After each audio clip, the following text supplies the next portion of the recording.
everyone. So we are going to where? Yeah, very impulsive kayo ang mga decisions sa school. High school pa ko. Like,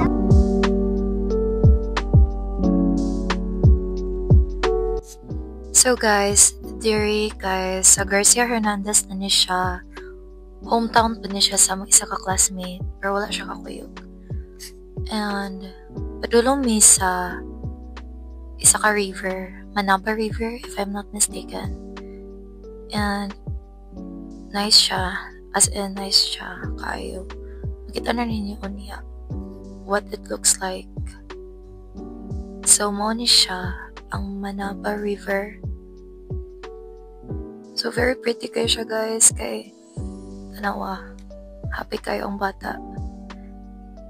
As in, happy kayo ko anak, kay as someone who grew up in the island, yes, taga-isla ko guys, taga-Panglao, soon to be Panglao pa di ay. Pero, no, taga-Dawis ko, Dawis Panglao Island, yeah. So, walay nga ni sa amo, puro dagat. So, sa kadaghang times ka nakakita ko dagat guys, grabe, ma-mesmerize jud gihapon ko, as in look at that. Muramig naa sa gawas sa balay.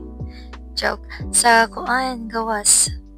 Like, kanang bitong feels nga nasa K-drama sa Korea. Ingana ko na feel nga nagtanaw ani.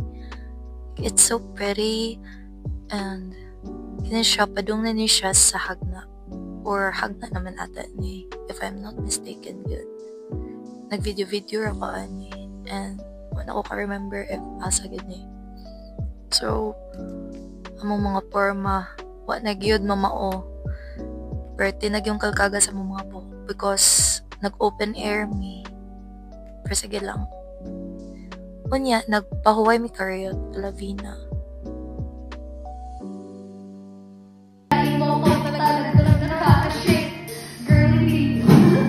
Ano ba yan? O diba, nagkanta-kantawa na mao. Pero, guys, kaya pa ba today? So, that's Kyla, or Miss Dawis. Oh, Miss Dawis. So, ako nagyatag ang mic sa among Queen, Procy, and na time, gituganan ni Vina unsaon pag maupuso. Pero ako na lang siyang paspas kay maabtantag siyam-siyam zay. And karon padung na sad mi sa kalugar nga, tara, very pretty kayo. Na-mesmerize na po ang mga taga-isla. Especially ako.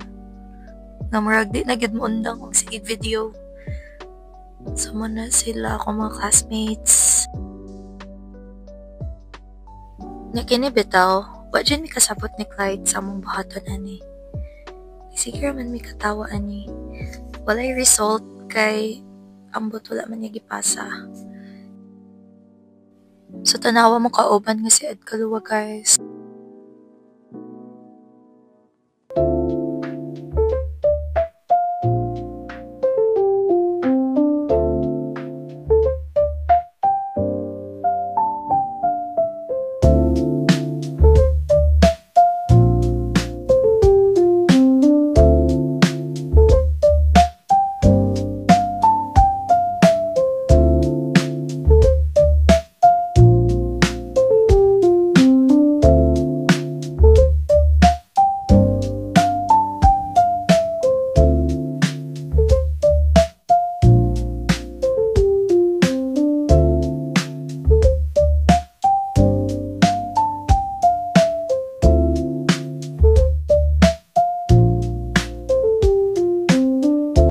So, muna to siya guys, ang rest of the places na gishow around nila Vina.